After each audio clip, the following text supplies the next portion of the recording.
안녕하세요. 2월 19일입니다. 오늘의 묵상 본문은 에스겔서 28장 1절에서 10절입니다.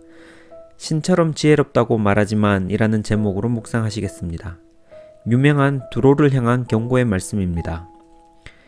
두로는 아주 특이한 위치에 있는데요. 갈릴리 호수 서북쪽에 위치한 지중해에 있는 섬입니다. 이번에 큰 폭발 사고가 베이루트에 있었는데 그 베이루트에서 남쪽으로 약 60km 정도 떨어져 있습니다. 육지와는 약 800m 정도가 떨어져 있는데요. 제주도가 육지와의 거리가 약 80km인데 맑은 날에는 제주도 높은 곳에서 육안으로 육지가 보일 때가 있다고도 합니다. 800m 정도 떨어져 있다면 육안으로 쉽게 보이는 거리의 섬입니다. 이런 지리적 특이점도 있지만 더 중요한 것은 이곳이 고대 근동 무역의 중심지였다는 것입니다. 소아시아, 팔레스타인, 시리아, 아라비아 등 여러 지역에서 각종 상품들이 한 곳에 모이는 곳이었습니다. 요즘도 정보를 독점하는 것이 권력이라고 하는데요. 이런 무역의 중심지에서 오고 가는 정보를 두로 사람들은 독점적으로 한 곳에서 들을 수가 있었습니다. 세계 정세를 한 곳에 취합하는 곳이었다고, 다른 지역 사람들보다 빠른 정보력으로 부를 축적할 수 있는 지역이었습니다. 이런 두로에 대해서 하나님께서 에스겔을 통해 경고를 하십니다. 오늘은 에스겔 전체 맥락에서 왜 두로를 경고하시는지 함께 살펴보겠습니다. 우선 오늘의 묵상 본문을 함께 읽으시겠습니다. 여호와께서 내게 말씀하셨다. 사람아, 두로 왕에게 전하여라. 여호와께서 말씀하셨다. 내가 마음이 교만한 생각을 품으며 나는 신이다. 나는 바다 한가운데 있는 신의 보좌에 앉아있다. 라고 말한다. 내가 내 자신을 신처럼 지혜롭다고 생각하지만 너는 신이 아니라 사람일 뿐이다. 내가 다니엘보다 지혜로워서 세상의 모든 비밀을 다 아느냐? 너는 내 지혜와 명철로 재물을 모아 부자가 되었으며 금과 은을 모아 내 창고에 가득 채웠다. 뛰어난 무역 기술로 내 자산을 많이 늘렸지만 재산이 많아져서 내 마음이 거만해졌다. 그러므로 나 여호와가 이렇게 말한다. 내가 스스로 내가 신처럼 지혜롭다고 말하지만 내가 세상에서 가장 잔인한 외국인들을 불러들여 너를 치도록 할 것이다. 그들이 칼로 너의 아름다움과 지혜를 내리치고 너의 찬란한 영광을 무너뜨릴 것이다. 그들이 너를 구덩이에 넣으리니 내가 바다 한가운데서 끔찍하게 죽을 것이다. 그런데도 내가 나는 신이다 라고 말할 수 있겠느냐? 너를 죽이는 사람들 앞에서 그렇게 말할 수 있겠느냐? 너는 그 사람들 앞에서 신이 아니라 사람일 뿐이다. 너는 외국인들 앞에서 할례받지 못한 이방인들처럼 죽음을 맞을 것이다. 나 주 여호와의 말이다. 에스겔은 바벨론의 느부갓네살 왕이 주전 597년 2차 침공 때 포로로 끌려갔습니다. 3절에 다니엘이 나오는데요. 다니엘은 주전 605년 1차 침공 때 끌려갔습니다. 에스겔도 다니엘처럼 포로로 끌려가 예언을 했었습니다. 에스겔서를 읽게 되면 신비한 환상 체험, 영에 끌린 여행, 종말론적 상징들로 의미를 찾아서 읽으려고 하다가 또 여러 초현실적인 이미지들 때문에 그 흐름을 잃어버리게 될 때가 있습니다. 하지만 역사적 배경과 중요 주제를 염두에 두고 읽으시면 신비한 체험에 초점이 맞춰지기보다는 하나님께서 이끌고 가시는 흐름을 읽을 수가 있습니다. 환상 자체보다는 그 의미를 중심으로 간략히 에스겔을 보겠습니다. 에스겔이 바벨론으로 끌려간 지 5년째 되는 해에 에스겔이 환상을 보게 됩니다. 이때 에스겔은 30살쯤이었습니다. 그가 예루살렘에 있었다면 제사장으로 임명되어야 했습니다. 이때 환상 중에 주님의 영광의 형상을 보게 됩니다. 마치 출애굽 시내산에서 하나님의 영광을 본 장면을 떠오르게 합니다. 이 첫 번째 환상을 보고 에스겔은 큰 충격에 빠집니다. 주님의 영광을 본 것으로 충격받는 것뿐만 아니라 더 큰 충격은 하나님의 영광이 바벨론에 임하셨기 때문입니다. 본인이 알고 있던 하나님의 영광은 예루살렘에 머물러 있어야 했습니다. 에스겔이 가지고 있었던 당시 이스라엘의 신앙관에서는 하나님의 영광은 다른 곳에 있지 않고 예루살렘에 있어야 했기 때문입니다. 이 환상을 본 후 하나님께서는 에스겔을 선지자로 임명하시고 이스라엘 백성들에게 언약을 깨트린 것을 질책하도록 하십니다. 그런데 이때 이스라엘 백성들에게 메시지를 전하는 방법들이 좀 특이합니다. 말로 전하는 것이 아니라 마치 전위예술을 하듯이 이상하고 이해하기 힘든 행동들을 보여줍니다. 머리카락과 수염을 칼로 내려치거나 대속제일에 자신이 이스라엘의 죄를 짊어지는 퍼포먼스를 하거나 1년 동안 한쪽으로 누워서 자거나 쇠똥으로 음식을 구워 먹는 듯 이스라엘에 대한 경고를 말로만이 아니라 행위로 보여줍니다. 행동으로 이스라엘이 메시지를 전한 다음 또 다른 환상을 에스겔이 보게 됩니다. 성전 뜰에서 장로들이 우상을 섬기고 이스라엘의 여인들이 단무스 신상에게 절을 하는 것을 봅니다. 그리고 그 성전에서 하나님의 영광이 떠나는 것을 보게 됩니다. 이 장면에서 에스겔이 받았던 충격인 하나님의 영광이 예루살렘에 있지 않는 이유를 알게 됩니다. 하나님을 경배하지 않는 예루살렘에는 하나님의 영광이 머물 이유가 없었던 것입니다. 하나님의 영광은 어느 장소에 얽매이지 않습니다. 마치 무속인들이 이야기하듯이 신령한 나무, 신령한 장소가 있는 것이 아닙니다. 하나님의 영광은 하나님을 예배하는 사람들과 함께 하시는 것입니다. 이스라엘이 우상 숭배를 함으로써 하나님께서 떠나신 것입니다. 하나님께서는 자기 백성을 버리지 않으시고 바벨론까지 오셔서 그들을 새롭게 변화시켜 주시려고 하신 것입니다. 이렇게 우상 숭배를 하는 이스라엘을 심판하시겠다고 예언하는 것이 12장에서 24장입니다. 그리고 그 주변 나라들도 함께 심판하시겠다고 예언하시는 것이 25장에서 32장입니다.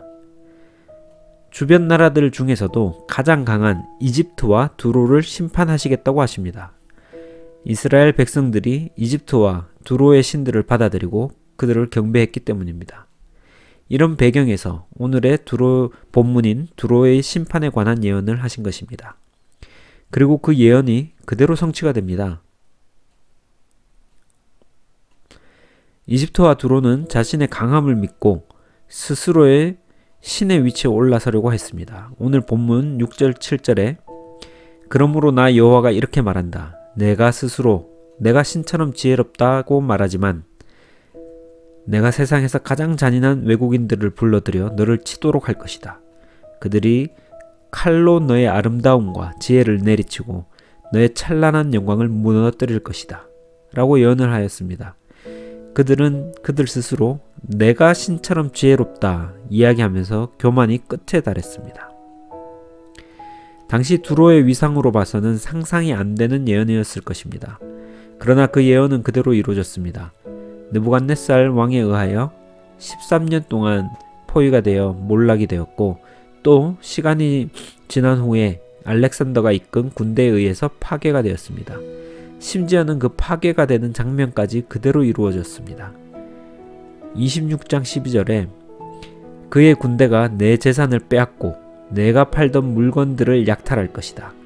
그들이 내 성벽을 무너뜨리고 내 아름다운 집들을 허물 것이다. 그리고 내 석재와 목재와 흙덩이까지도 바다에 던져 넣을 것이다. 라고 되어 있는데 그대로 이루어졌습니다. 알렉산더가 침공한 장면은 역사적 상상력을 뛰어넘는 장면입니다. 기원전 330년경 아시아를 정복하려는 야망에 불타있는 알렉산더는 페르시아 해군 기지가 있는 전략적 요충지 두로를 반드시 점령하여야겠다고 결심을 하였습니다. 하지만 알렉산더는 해군을 가지고 있지 않았습니다. 그렇기 때문에 두로는 더 중요한 요충지였습니다. 배가 정박할 수 있는 항만이 없다면 아무리 배를 많이 가지고 있다 하더라도 떠다니는 작은 섬에 불과합니다. 시간이 조금만 지나도 물과 식량이 부족해지는 배에서는 군인들이 얼마 버티지를 못합니다. 그러니 두로를 알렉산더가 점령을 하게 되면 강력한 육군을 가지고 있는 알렉산더에게 페르시아 해군은 싸움을 지속할 수가 없고 해상권마저 알렉산더가 가져가게 됩니다. 문제는 두로까지 800m의 바다를 알렉산더의 육군이 건너가야 한다는 것입니다.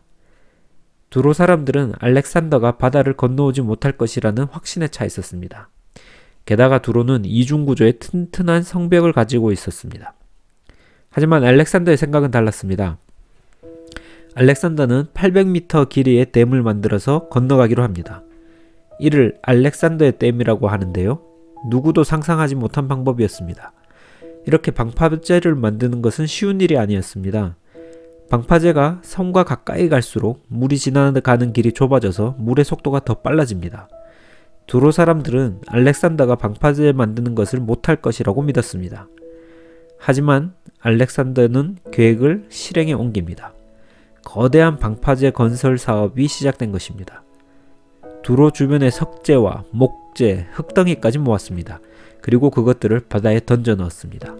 26장 12절의 말씀과 같습니다. 내 석재와 목재와 흙덩이까지도 바다에 던져 넣을 것이다 라고 하였는데 그대로 되었습니다. 두로의 해군은 배를 끌고 와서 방파제를 만드는 알렉산더의 병사들을 화살로 공격을 하였습니다. 알렉산더는 가죽옷과 두꺼운 천으로 막을 쳐서 인부들을 보호하고 방파제 작업을 시켰습니다. 결국 7개월 만에 알렉산더의 댐은 완성이 되고 알렉산더의 병사들은 두로의 성벽에 구멍을 내어서 두로 안으로 들어가 두로를 무참히 파괴하였습니다.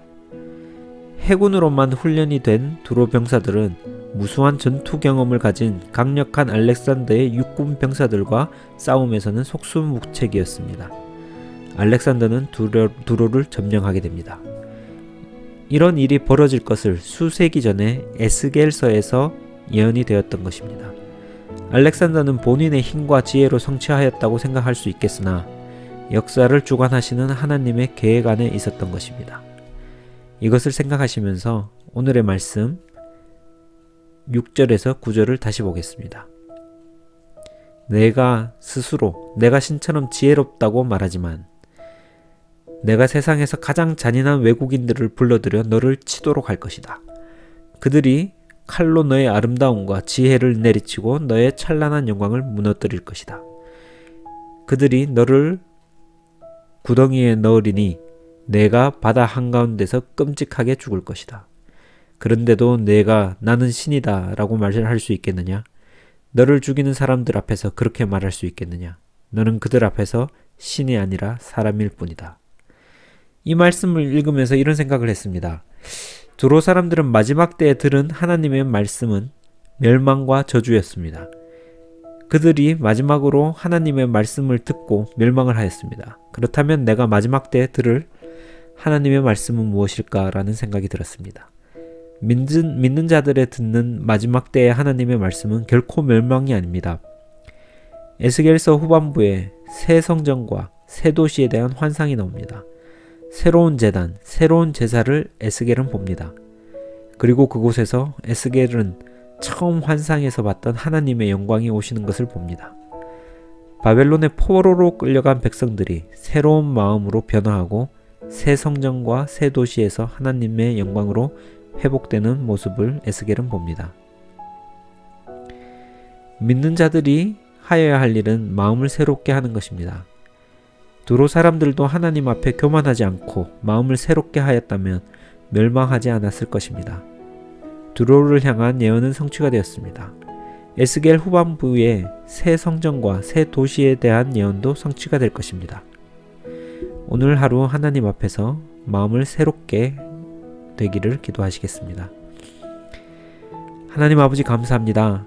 아버지의 예언은 성취가 되고 역사는 계획하신 대로 흐르는 것을 보았습니다. 저희가 마음을 겸손히 하고 하나님 앞에서 마음이 새로워지는 하루가 되게 하여 주십시오. 예수님 이름으로 기도드립니다. 아멘.